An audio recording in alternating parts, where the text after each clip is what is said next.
Saludos y muy bienvenidas todas y todos al trabajo final del Máster Internacional en Gestión Universitaria de la Universidad de Alcalá de Henares.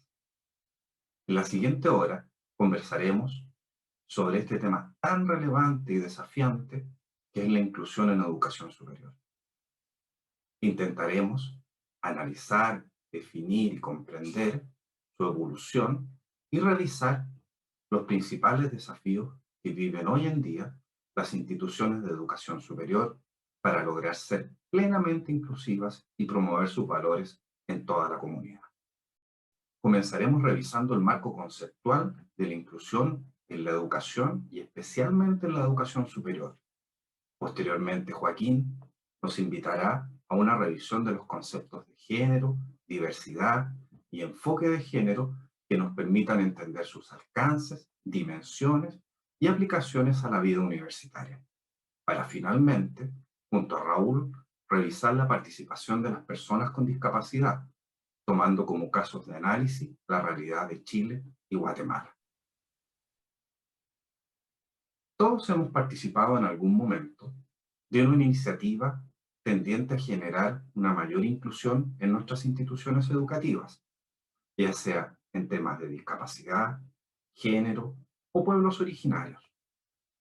Sin embargo, la inclusión en la educación, y en especial en las instituciones de educación superior, ha vivido, desde su origen a fines de la década del 70, una serie de replanteamientos y cambios de abordaje. Todo lo cual le ha permitido ampliar no solo su campo de acción, sino también entregar una comprensión más acabada del rol que deben jugar las instituciones educativas en pro de lograr una inclusión efectiva en los diversos grupos excluidos. El concepto de inclusión en educación surge desde el sistema escolar, comprendiendo a este como la evolución del concepto de educación especial y asociándose preferentemente a la forma de abordar el trabajo escolar con estudiantes con discapacidad intelectual. En esta mirada inicial, no se consideraban otros grupos en desventaja, ya sea por género, etnia u otros, siendo estos abordados desde la noción de igualdad de oportunidades. En la evolución del término inclusión, se genera una vinculación íntima al concepto de integración, sustituyéndose en la práctica educativa a partir de los años 90, siendo su supuesto básico la necesidad de modificar el sistema para responder a todos los alumnos, en vez de entender que son los alumnos quienes deben de adaptarse al sistema e integrarse. El concepto claramente evoluciona, como podemos observar en la gráfica, desde una primera mirada centrada en la discapacidad intelectual en la educación secundaria, pasando por la mirada de integración y diversidad, a entenderse hoy en día como un derecho, en el cual deben ser los estados y la sociedad en su conjunto quienes colaboren con todos sus esfuerzos para lograr una real inclusión desde una mirada multidimensional que analizaremos más adelante.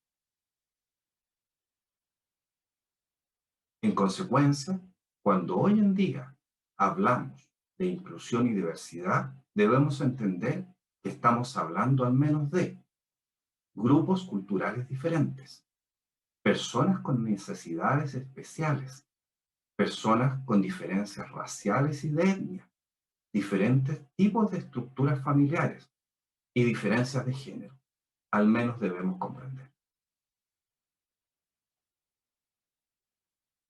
Es en este contexto en que la educación inclusiva busca, primero, ser entendida como un proceso dinámico y evolutivo, y no como un concepto estático en el tiempo. Trabajar para eliminar todas las barreras que generan discapacidad. Esforzarse por modificar las culturas educativas. Buscar la participación real de todas y todos. Identificar los grupos o individuos con riesgo de exclusión, los cuales cambian constantemente en el tiempo. Y finalmente, potenciar la relación entre la institución educacional y la sociedad en su conjunto.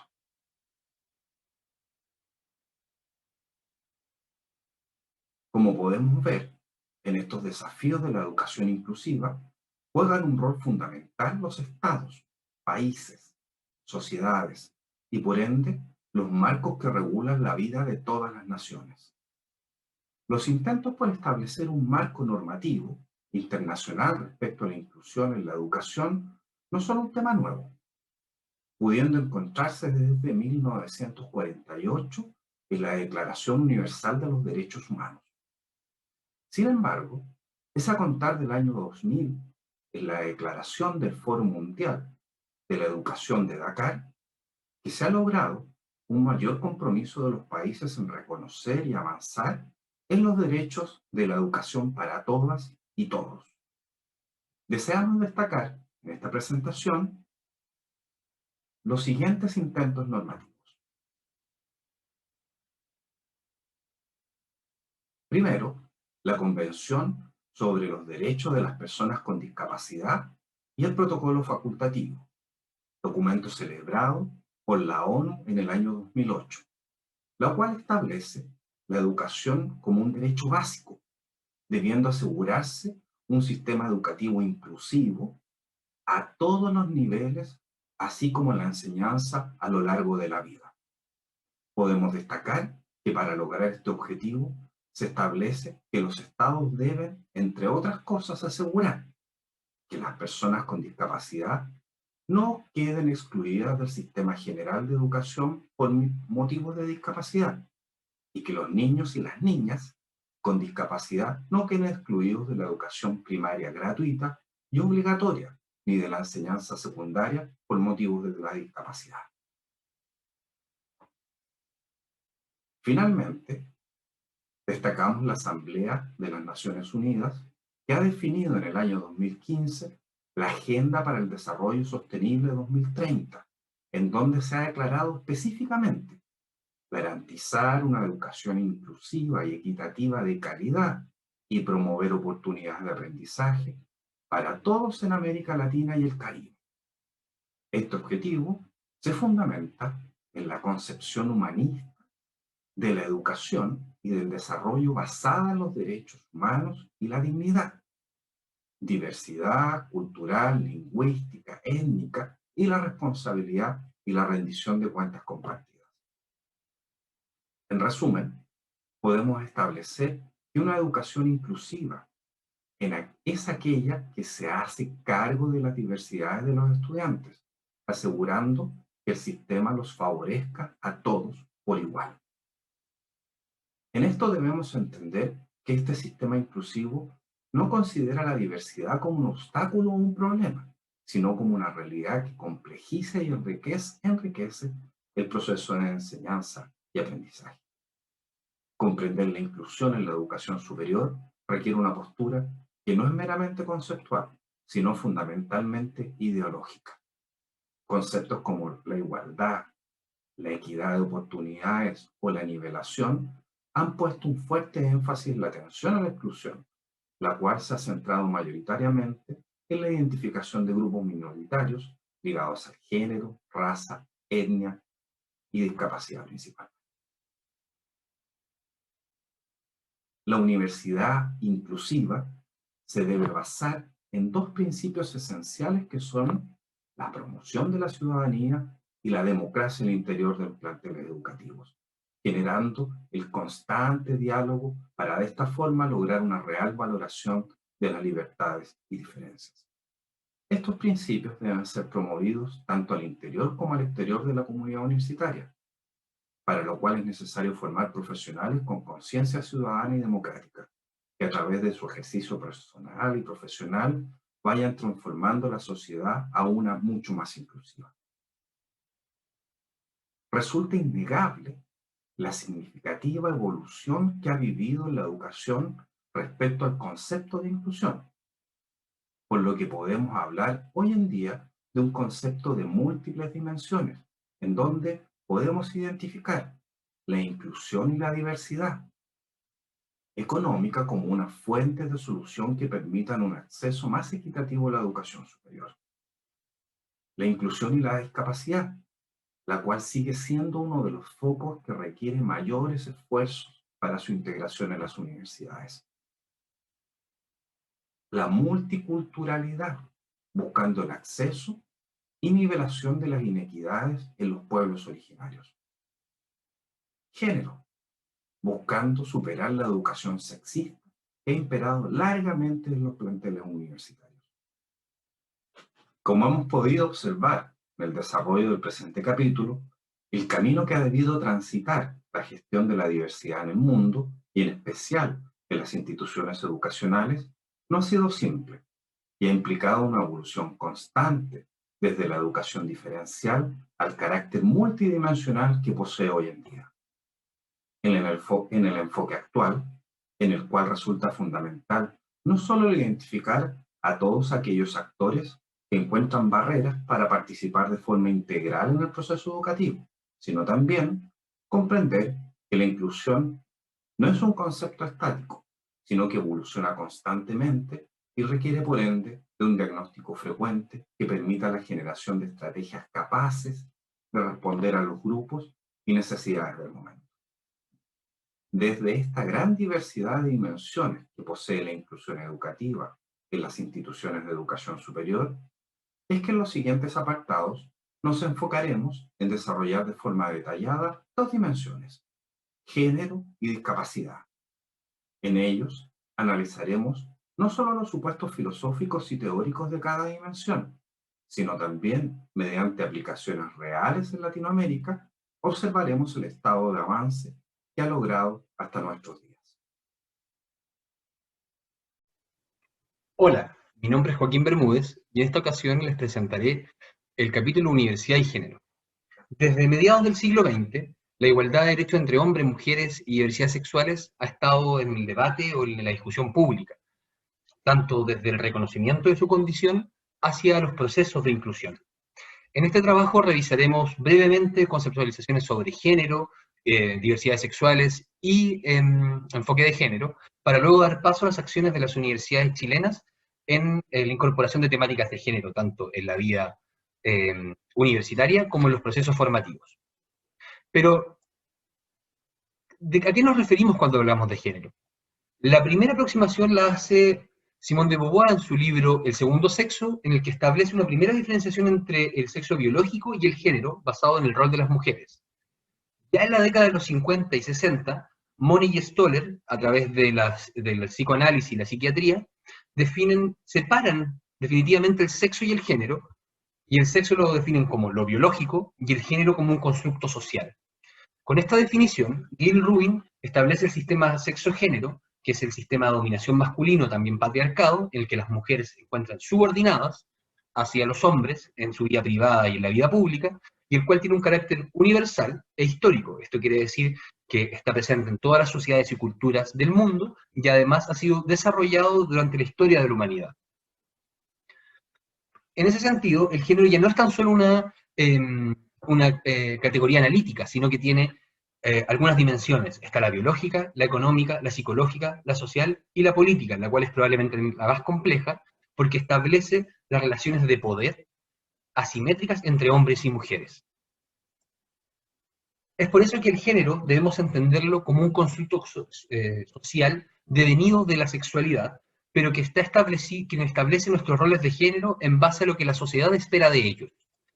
En ese sentido, el concepto de diversidades supera la discusión binaria de sexo y género y le incorpora la orientación sexual, lo que nos permite reconocer otras identidades de género como los trans y otras orientaciones sexuales como los homosexuales, las lesbianas y los bisexuales. En el caso del enfoque de género, es una forma de comprender la realidad a través de las relaciones entre el sexo y los determinantes de género y sus contextos. Este enfoque aplicado nos va a permitir no reproducir las desigualdades culturales e históricas que se han dado entre hombres y mujeres. Teniendo claros estos conceptos, podemos dar paso a las estrategias y acciones de las universidades del Consejo de Rectores para la incorporación de temáticas de género en la vida universitaria y los procesos formativos. Como antecedente, el sistema de educación superior ha logrado generar equidad de género en el acceso, al menos, a la educación superior. Las mujeres hoy en día son más que los hombres en la matrícula total. Eso ha llevado a que la discusión ya no sea por sistema, sino al interior de las universidades. En mayo de 2018, hubo una extendida movilización feminista en todas las universidades chilenas que nos permitió, permitió instalar las temáticas de género dentro de las universidades, sobre todo cuestionando profundamente las relaciones de poder establecidas entre hombres y mujeres en estas instituciones. Para esto, las universidades, para dar respuesta a estas demandas, generaron 4 grandes acciones: la creación de unidades de género, la elaboración de políticas y protocolos contra el acoso y el abuso sexual, la creación de áreas de denuncia y acompañamientos, y el reconocimiento del nombre social. En este caso, de las 30 universidades del CRUCH, al 27 tienen una unidad de género, la gran mayoría fueron creadas desde 2018 en adelante, dando respuesta a las demandas del movimiento feminista. Sus principales características u objetivos son los que ustedes pueden ver acá: fomentar la creación de políticas para la igualdad, erradicar la discriminación, incorporar el enfoque de género en los procesos académicos y realizar el acompañamiento legal, jurídico y psicológico a las víctimas de abuso y acoso sexual. En este caso, también ingentes denuncias de abusos, acoso y violencia de género dentro de las universidades, por lo cual se vieron enfrentadas a generar políticas o protocolos para evitar estas situaciones. En eso el Ministerio de Educación estableció ciertas sugerencias a través de un documento de trabajo que incluían la promoción de relaciones de respeto entre las personas, prevención de situaciones de acoso sexual, sugerencias para la atención de víctimas, sanción para los victimarios y reparación a las víctimas. De las 27 instituciones que tienen unidades de género, todas tienen políticas o protocolos contra el acoso, en línea con lo que ha establecido el Ministerio de Educación. A su vez, la operacionalización de estas políticas son las áreas de denuncia, las cuales el Ministerio también dio unas características que debiesen ser utilizadas, en primer lugar como la denuncia formal y la recepción de esas denuncias, el curso de la denuncia y el proceso de investigación, dependiendo además de las características de la institución, si es pública o privada, y la denuncia obligatoria del sistema judicial cuando se esté en presencia de una acción o conducta constitutiva de delito. Y otra de las acciones importantes es el reconocimiento y uso del nombre social. En Chile la ley 21.120 da derecho y reconoce la identidad de género y permite cambiar el nombre registral, ¿no?, para ser identificado con su nombre social.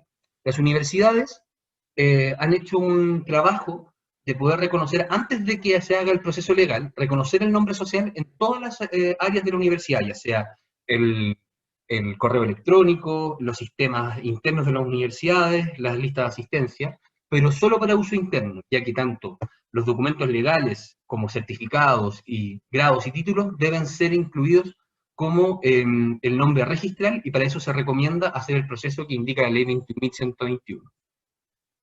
Ahora bien, con respecto a las acciones realizadas para incorporación de las temáticas de género en los procesos formativos, estas están mucho menos desarrolladas. No han logrado permear aún la perspectiva de género en los mallas curriculares ni la formación de profesionales, quedando tan solo muchas veces en la educación continua y en los programas específicos de posgrado. Pero aún así es posible identificar algunas acciones y algunas actividades de algunas universidades. En este caso está el minor en transversalidad de la Universidad Metropolitana de Ciencias de la Educación, que es una oferta no obligatoria, que entrega una certificación, que cuenta con creditaje además. Está la docencia con enfoque de género, que no tan solo se establece de la Universidad de Santiago, que no solo se establece como para incorporar el enfoque de género en los planes curriculares, sino en la docencia y en la práctica docente de los académicos de la universidad. Está el diploma de honor en género de la Universidad Diego Portales, una universidad privada, que también tiene creditaje, también es una formación general y también entrega una certificación. Y está el curso de formación general de la Universidad de Chile en el ámbito del género y las diversidades, que también es una actividad complementaria al currículum, dentro de una oferta mucho más amplia de cursos, pero que tiene creditaje obligatorio dentro del plan de estudios.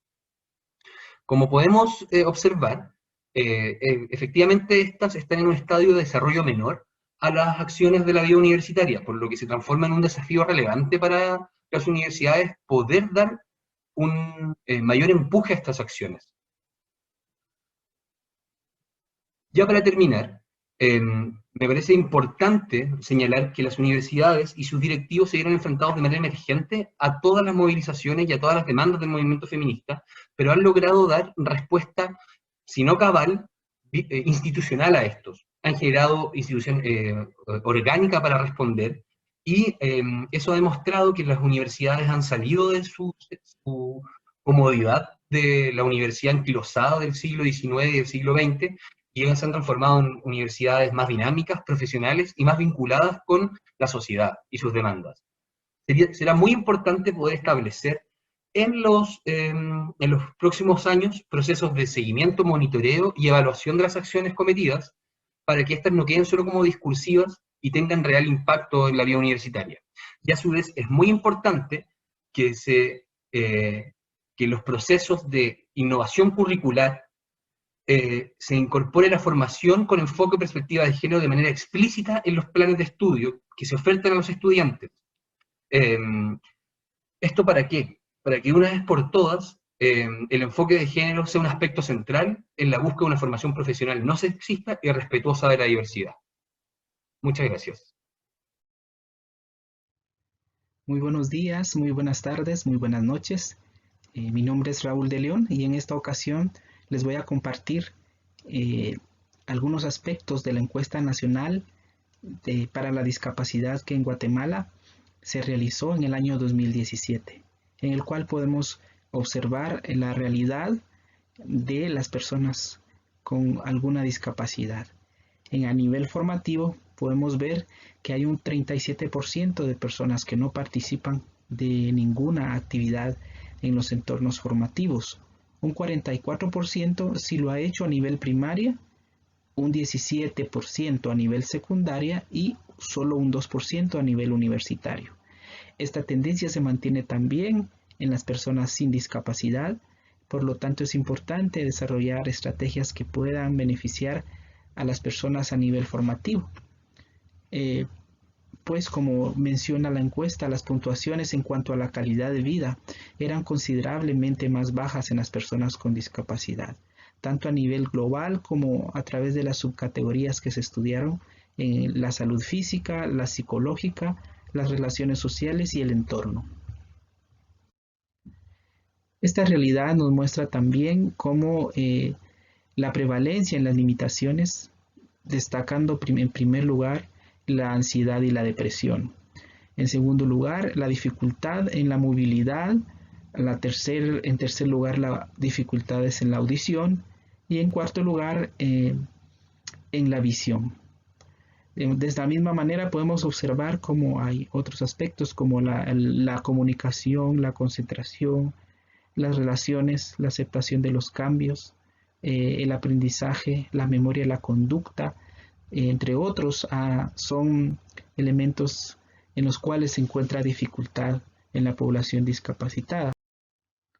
En este sentido, podemos observar las intervenciones sociales para promover la participación de las personas con discapacidad en Chile y Guatemala, donde se han establecido a través de la ley número 21-015, en el caso de Chile, normativas que permiten a las personas o facilitan su incorporación a los entornos laborales.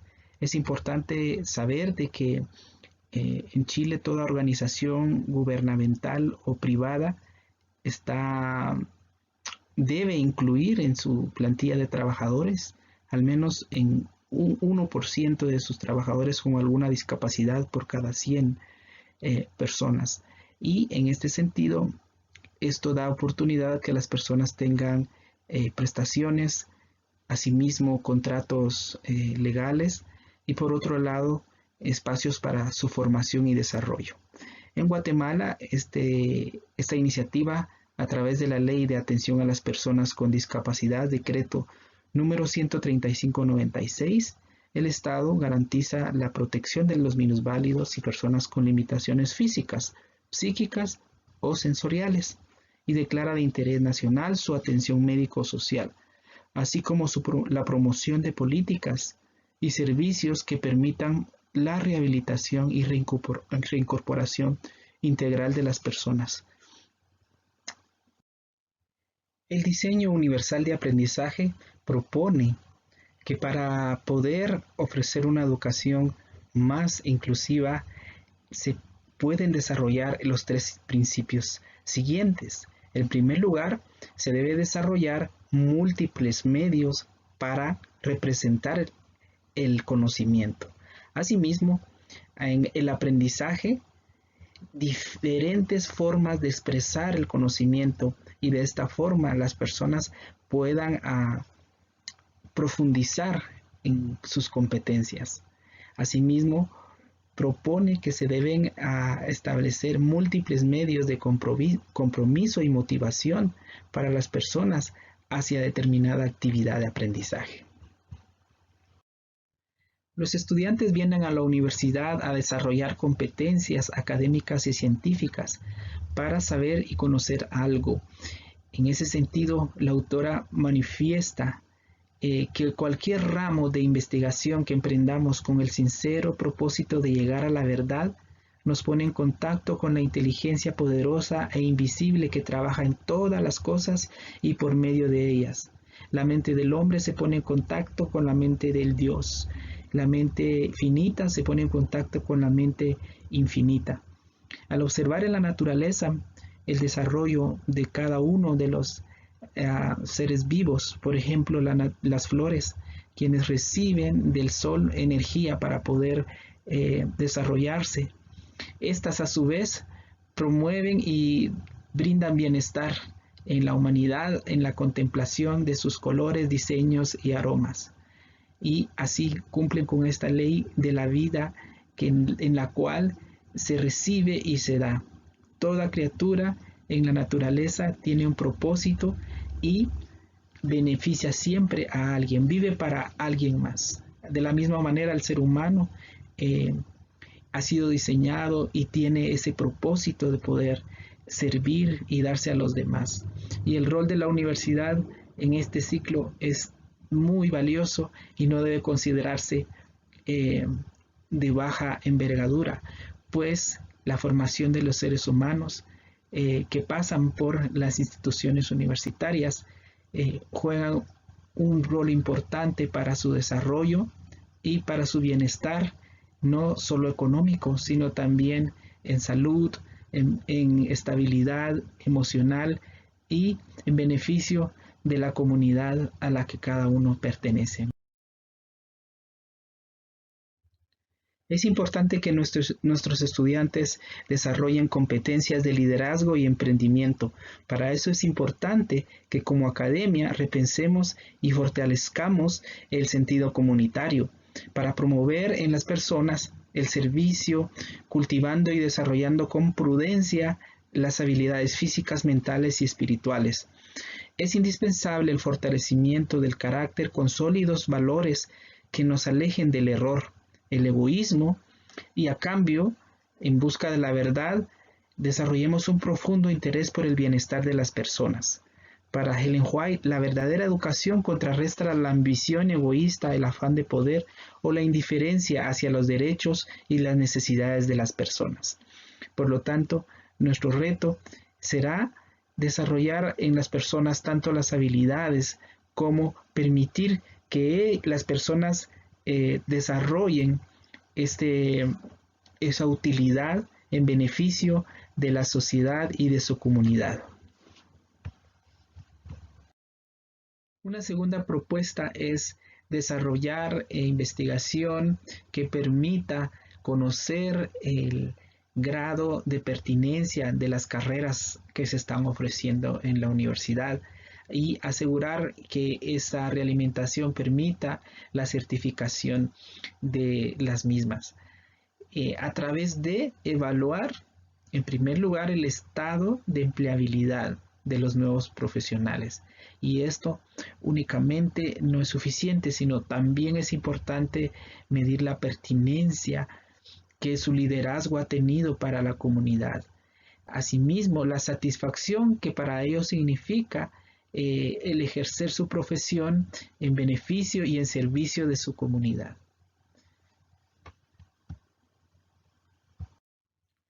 Para finalizar, quiero agradecer al equipo de profesores de la Universidad de Alcalá, quienes a través de este curso hemos podido conocer cómo su vocación y desarrollo y cariño y dedicación por las demás personas los han llevado a desarrollar y darnos a conocer estas experiencias de aprendizaje que han sido muy beneficiosas para cada uno.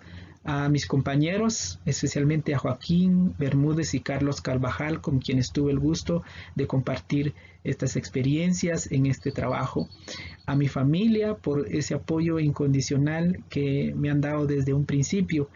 Y especialmente quiero agradecer a Dios por la oportunidad que me ha dado enorme de poderme rehabilitar en este proceso de dar y recibir, especialmente para poder compartir y ayudar profesionalmente a nuestro prójimo, especialmente a nuestros alumnos con los que tenemos el gusto de participar. Así que quiero agradecer especialmente a Dios y a ustedes por su atención. Que Dios les bendiga y muchos éxitos en cada una de estas actividades.